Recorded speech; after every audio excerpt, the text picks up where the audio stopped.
ദിവസം കേരളത്തിന്റെ പൊതുസമൂഹത്തെ വളരെയധികം ഞെട്ടിപ്പിക്കുന്ന തരത്തില് തിരുവനന്തപുരം മെഡിക്കൽ കോളേജിലെ ചികിത്സയ്ക്ക് വേണ്ടി ചെന്ന ഒരു പാവപ്പെട്ട സാധാരണക്കാരനായിട്ടുള്ള ഒരു മനുഷ്യൻ, അദ്ദേഹത്തിന്റെ ഒരു സുഹൃത്തിന് അയച്ച ഒരു വാട്സപ്പ് സന്ദേശം. അതായത്, എനിക്കിവിടെ കൃത്യമായിട്ട് ചികിത്സ ലഭിക്കുന്നില്ല, ഇവിടുത്തെ രോഗികളോട് ഇവിടുത്തെ യൂണിഫോം ഇട്ടിട്ടുള്ള ഉദ്യോഗസ്ഥർ അത്രമേൽ വളരെ മോശമായിട്ടാണ് ബിഹേവ് ചെയ്യുന്നത്, ഞങ്ങളുടെ ആവശ്യങ്ങൾക്കൊന്നും അവർ റിപ്ലൈ പോലും തരുന്നില്ല എന്നുള്ള രീതിയിൽ അദ്ദേഹത്തിന്റെ വോയിസ് മെസ്സേജ്. അതിനുശേഷം കുറച്ച് മണിക്കൂറുകൾക്ക് ശേഷം അദ്ദേഹം അവിടെ ചികിത്സ കിട്ടാതെ മരിക്കുന്ന ഒരു അവസ്ഥയുണ്ടായി. ആ ഒരു വോയിസ് മെസ്സേജ് കേരളത്തിന്റെ പൊതുസമൂഹത്തെ ഒരുപാടധികം വേദനിപ്പിച്ചൊരു വിഷയമായിരുന്നു. ആ വിഷയം ഇവിടെ നടക്കുന്ന സമയത്ത് കേരളത്തിലെ പത്രമാധ്യമങ്ങളും ഇടതുപക്ഷവും ഏറ്റവും അധികം ചർച്ച ചെയ്ത വിഷയം എന്ന് പറയുന്നത് വന്ദേ ഭാരതില് ഗണഗീതം പാടിയ വിഷയമായിരുന്നു. കേരളം ഇന്ന് വളരെ നിർണായകമായ ഒരു ഇലക്ഷനെ നേരിടാൻ പോകുന്ന ഒരു സമയത്ത്, കേരളത്തിലെ പൊതുസമൂഹം ഇത്രയധികം വിഷയങ്ങൾ നേരിടുന്ന ഒരു സമയത്ത്, കേരളത്തിന്റെ ഭരണപക്ഷം ഇത്രയധികം ആരോപണങ്ങൾ നേരിടുന്ന സമയത്ത്, ഇത്രയധികം അഴിമതികൾ കേരളത്തിൽ നടക്കുന്ന സമയത്ത്, കേരളത്തിന്റെ പൊതുസമൂഹത്തെ തെറ്റിദ്ധരിപ്പിക്കാനും ആളുകളുടെ ഉള്ളിൽ ഭിന്നത ഉണ്ടാക്കാനും ഇവിടെ നടക്കുന്ന വിഷയങ്ങളിൽ നിന്നെല്ലാം ആളുകളുടെ മൈൻഡ് ഡൈവേർട്ട് ചെയ്ത് വിടാനും കഴിഞ്ഞ കുറച്ച് ദിവസങ്ങളായിട്ട് കേരളത്തിലെ മാധ്യമങ്ങളും ഇടതുപക്ഷവും ചേർന്ന് നടത്തുന്ന വളരെ തേർഡ് റേറ്റ് ആയിട്ടുള്ള പൊളിറ്റിക്സ്, അത് കേരളത്തിലെ ജനങ്ങൾ നിരന്തരമായി കണ്ടുകൊണ്ടിരിക്കുകയാണ്. സാധാരണ ഇങ്ങനെയുള്ള വിഷയങ്ങളിൽ ഞാൻ പെട്ടെന്ന് പ്രതികരിക്കുന്നതാണ്. പക്ഷെ ഈ ഒരു വിഷയത്തിൽ ഞാൻ പ്രതികരിക്കേണ്ടെന്ന് വിചാരിച്ചു തന്നെ ഇരുന്നതാണ്. പക്ഷെ ഈ വൈകിയ വേളയിലും ഇപ്പോഴും ഈ ഒരു വിഷയത്തെ പറ്റി പ്രതികരണം ആവശ്യപ്പെട്ട് ഒരുപാട് പേര് എനിക്ക് ഇൻബോക്സിൽ മെസ്സേജ് അയക്കുന്നത് കൊണ്ടാണ് ഇങ്ങനെ ഒരു വീഡിയോ ചെയ്യുന്നത്. അതിൽ തന്നെ ഏറ്റവും കൂടുതൽ സ്ട്രൈക്ക് ചെയ്തിട്ടുള്ള ഒരു കാര്യം, ഈ വിഷയവുമായിട്ട് ബന്ധപ്പെട്ട് കഴിഞ്ഞ ദിവസം മാതൃഭൂമിയിൽ നടന്ന ഒരു ചർച്ചയിൽ SFIയുടെ സംസ്ഥാന പ്രസിഡന്റ് ആയിട്ടുള്ള ഏറ്റവും പ്രിയപ്പെട്ട ശിവപ്രസാദ് നടത്തിയിട്ടുള്ള സ്റ്റേറ്റ്മെന്റുകളാണ്. അദ്ദേഹം ആ ഒരു ചർച്ചയിൽ ആരോപിക്കുന്നത് നമസ്തേ സദാ വത്സല്യ മാതൃഭൂമി എന്ന് പറയുന്ന ആ ഒരു സോങ് RSSന്റെ ഗണഗീതമാണ്. അതൊരു പോയിന്റ്. ആ ഗണഗീതം കേരളത്തിന് പുറത്തുള്ള സംസ്ഥാനങ്ങളിൽ ആലപിക്കുന്ന സമയത്ത് ത്വയാ ഹിന്ദു ഭൂമി സുഖം വർത്തിദോഹം എന്ന് പറയുന്ന ഒരു വരിയുണ്ട്. കേരളത്തിൽ അത് ആലപിക്കുന്ന സമയത്ത് അത് ഹിന്ദു ഭൂമി എന്ന് പറയാനായിട്ട് RSSന് പേടിയുള്ളത് കൊണ്ട്, അല്ലെങ്കിൽ കേരളത്തിലെ സാധാരണക്കാരായിട്ടുള്ള ജനങ്ങൾ ആ ഹിന്ദു ഭൂമി എന്നുള്ള വേടിനെ അംഗീകരിക്കില്ല, അതുകൊണ്ട് അതിൽ ഭയപ്പെട്ടിട്ട് ആ ഹിന്ദു ഭൂമി എന്നുള്ള പേര് ട്രാൻസ്ലേറ്റ് ചെയ്ത് മാറ്റിയിട്ട് ഈ ഒരു പാട്ടിനെ വേറൊരു മലയാള ഭാഷയിലേക്ക് ട്രാൻസ്ലേറ്റ് ചെയ്തിട്ട് പാടുന്നതാണ് പരമപവിത്രമദാമി മണ്ണിൽ എന്ന് പറയുന്ന ഗണഗീതം. ഇതാണ് അദ്ദേഹത്തിന്റെ ആരോപണം. പൊന്നു സുഹൃത്തേ, ഇതിനു മുമ്പ് ഒരുപാട് വീഡിയോസിൽ ഞാൻ പറഞ്ഞിട്ടുള്ളത്, നിങ്ങൾക്ക് RSSനെ പറ്റിയിട്ട് ഒരു ചുക്കും അറിയില്ല, അല്ലെങ്കിൽ RSSനെ പറ്റി നിങ്ങൾക്കൊരു മണ്ണാകട്ടെ അറിയില്ലെങ്കിൽ വായടച്ച് മിണ്ടാണ്ടിരിക്കുക, അത് ചെയ്യില്ല. ഇത് അറിയാതെ ഒരു വിഷയത്തെ പറ്റി ഇങ്ങനെ വളരെ ബുദ്ധിജീവിയാണെന്നുള്ള രീതിയിൽ ഇരുന്ന് തർക്കിച്ചിട്ട് വെറുതെ നാണം കിടുക. ഒന്നാമത്തെ കാര്യം, കേരളത്തിലെ സാധാരണക്കാരായിട്ടുള്ള RSS പ്രവർത്തകർക്ക് നമസ്തേ സദാ വത്സലേ എന്ന് പറയുന്ന ആ ഒരു പ്രാർത്ഥന പാടുന്നതിൽ ഒരു മടിയില്ല. രണ്ടാമത്തെ കാര്യം, അത് പ്രാർത്ഥനയാണ്, ഒരിക്കലും ഗണഗീതമല്ല. പിന്നെ പരമപവിത്രമദാമി മണ്ണിൽ എന്ന് പറയുന്നത് മലയാളത്തിൽ ചൊല്ലുന്ന ഒരു ഗണഗീതം മാത്രമാണ്, അതൊരിക്കലും RSSന്റെ പ്രാർത്ഥനയല്ല. Both of them are entirely different. അത് രണ്ടും ഭയങ്കര ഡിഫറെന്റ് ആണ്. ഒന്ന് പ്രാർത്ഥനയും മറ്റേത് ഗണഗീതമാണ്. ഈ ഒരു കേസ് പലതവണ അവിടെ ഇരിക്കുന്ന അവതാരിക ഇദ്ദേഹത്തിന് എക്സ്പ്ലെയിൻ ചെയ്ത് കൊടുത്തിട്ട് ഇദ്ദേഹത്തിന് അത് മനസ്സിലാവുന്നില്ല, ഇദ്ദേഹം അത് കേൾക്കാൻ പോലും തയ്യാറാവുന്നില്ല. എന്നിട്ട് പിന്നെ ഇതേ സെയിം മണ്ടത്തരം തന്നെ പറഞ്ഞുകൊണ്ടിരിക്കുകയാണ്. നിങ്ങളൊരു കാര്യം ചെയ്യും, കേരളത്തിൽ ഒരുപാട് RSSന്റെ ശാഖകളുണ്ട്. നിങ്ങളുടെ തന്നെ നേതാക്കന്മാർ പറഞ്ഞിട്ടുണ്ട് ഭാരതത്തിൽ ഏറ്റവും അധികം RSSന്റെ ശാഖകൾ പ്രവർത്തിക്കുന്ന സ്ഥലം കേരളമാണെന്നുള്ളത്. അപ്പം നിങ്ങളുടെ ചുറ്റിനും ഒരുപാട് RSS ശാഖകളുണ്ട്. ഏതെങ്കിലും ഒരു ശാഖയിൽ ചെന്നിട്ട് നിങ്ങൾ ഒന്ന് കേൾക്കാൻ ശ്രമിക്കുക RSSന്റെ പ്രാർത്ഥന. അപ്പൊ നിങ്ങൾക്ക് മനസ്സിലാവും ഇങ്ങനെ ഒരു പ്രാർത്ഥനയുണ്ട്. ആ പ്രാർത്ഥന മൊഴി മാറ്റിയിട്ടല്ല, അല്ലെങ്കിൽ തർജ്ജിമ ചെയ്തിട്ടല്ല ഇവിടെ ആരും പ്രാർത്ഥിക്കുന്നത്, അല്ലെങ്കിൽ ഇത് എല്ലാ RSSന്റെ ശാഖകളിലും പ്രാർത്ഥിക്കുന്ന പ്രാർത്ഥനയാണ്. അത് പ്രാർത്ഥനയാണ്, ഗണഗീതമല്ല. ഗണഗീതവും പ്രാർത്ഥനയും തമ്മിലുള്ള വ്യത്യാസം ഇതൊക്കെ നിങ്ങൾക്ക് മനസ്സിലാവും. പിന്നെ നിങ്ങൾ ഈ പ്രാർത്ഥനയിൽ പറയുന്ന ഹിന്ദുഭൂമി വിഷയം, കഴിഞ്ഞ ദിവസം ഈ വിഷയമായിട്ട് ബന്ധപ്പെട്ടിട്ട് DYFI നടത്തിയിട്ടുള്ള ഒരു പ്രതിഷേധ പ്രകടനം ഉണ്ടായിരുന്നു. ആ പ്രതിഷേധ പ്രകടനത്തിന്റെ അവസാനം DYFI തന്നെ പാടുന്ന ഒരു പാട്ടുണ്ട്. ഈ പാട്ടില് ഇവര് ഹിന്ദ് എന്ന് ആവർത്തിച്ച് പറയുന്നത് ഹിന്ദുസ്ഥാനെ തന്നെയാണ്, അല്ലെങ്കിൽ നമ്മൾ ജയ് ഹിന്ദ് എന്ന് പറയുന്നത് ഹിന്ദുസ്ഥാൻ വിജയിക്കട്ടെ എന്നുള്ള അർത്ഥത്തിലാണ്. ഇതേ ഹിന്ദ് തന്നെയാണ്, അല്ലെങ്കിൽ ഇതേ ഹിന്ദുസ്ഥാൻ തന്നെയാണ് ഹിന്ദു ഭൂമി എന്ന് സംസ്കൃതത്തിൽ RSSന്റെ പ്രാർത്ഥനയിൽ പറയുന്നത്.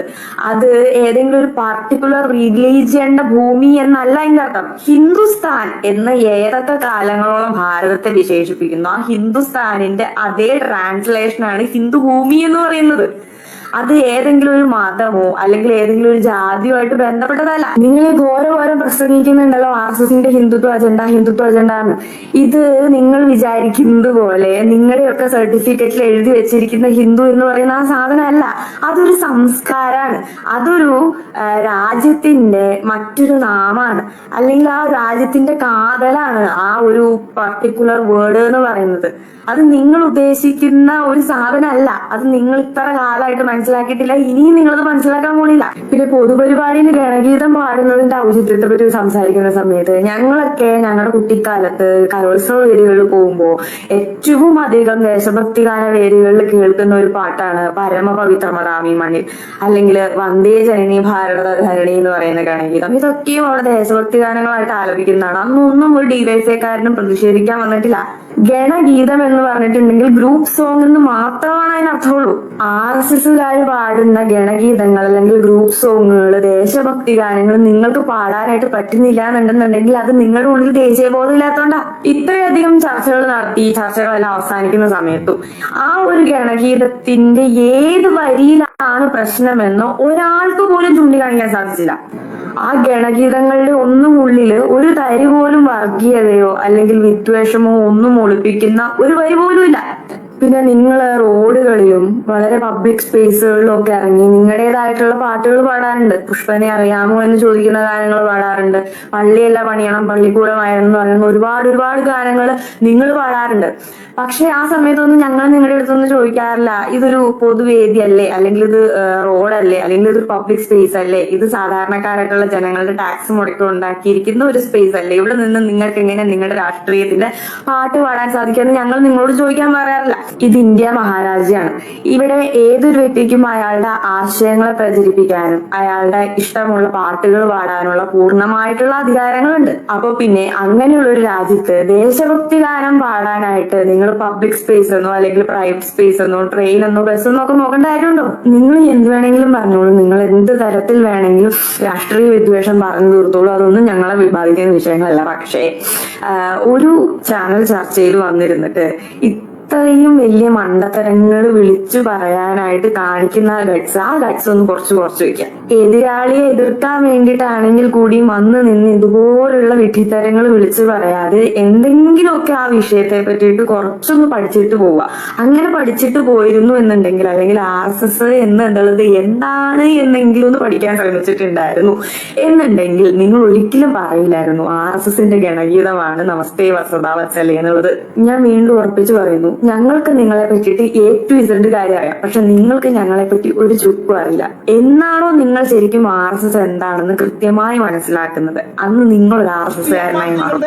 ഏറ്റവും മുൻപന്തിയിൽ നിൽക്കുന്ന ഈ ഇടതുപക്ഷ സർക്കാർ തന്റെ ഇഷ്ടക്കാരെയും തന്റെ ബന്ധുക്കാരെയും തനിക്ക് ഓശാനം പാടുന്ന ഈ നാട്ടിലെ ഇടതുപക്ഷത്തിൽ മാത്രം വിശ്വസിച്ച് ജീവിക്കുന്ന ഇടതുപക്ഷ രാഷ്ട്രീയ അടിമകളെ തിരികെ കയറ്റിക്കൊണ്ട് യാതൊരുവിധ നിയമപാലനവും ട്രെയിനിങ് നടത്താത്ത, യാതൊരുവിധ ഉത്തരവാദിത്ത ബോധവുമില്ലാത്ത ഒരു കൂട്ടം ഉദ്യോഗസ്ഥരെയാണ് ഈ സുവോളജി പാർക്കിൽ ജീവനക്കാരായി നിർമ്മിച്ചിരിക്കുന്നത്.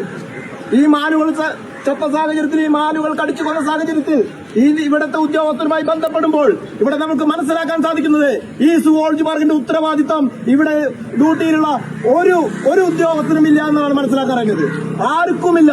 ഇതിന്റെ വസ്തുതയുമായി ചോദിച്ചു ചെല്ലുമ്പോൾ എല്ലാവരും താൽക്കാലിക ജീവനക്കാർ. ഇത്ര വലിയൊരു സുവോളജി പാർക്ക് ഇവിടെ സൃഷ്ടിച്ചു വെച്ചിട്ട് ഇതിന്റെ ഉത്തരവാദിത്തം ഏറ്റെടുക്കാൻ ഇവിടുത്തെ ഒരു ഉദ്യോഗസ്ഥനെ പോലും നിശ്ചയിക്കാൻ കഴിയാത്ത ഇടതുപക്ഷ സർക്കാരാണ് ഈ നാട്ടിലെ ജനങ്ങളെ പച്ചയായി വെല്ലുവിളിച്ചുകൊണ്ട് അവരുടെ ജീവന് ഭീഷണിയാകുന്ന തരത്തിൽ ഈ ഒല്ലൂർ നിയോജക മണ്ഡലത്തിൽ റവന്യൂ മിനിസ്റ്ററുടെ അനുമതിയോടുകൂടി ഈ ഇത്രയുള്ള ഒരു ഭയാനകമായ രീതി സൃഷ്ടിച്ചിരിക്കുന്നത്. നമ്മൾക്കെല്ലാം മനസ്സിലാക്കുന്ന ഒരു കാര്യമുണ്ട്.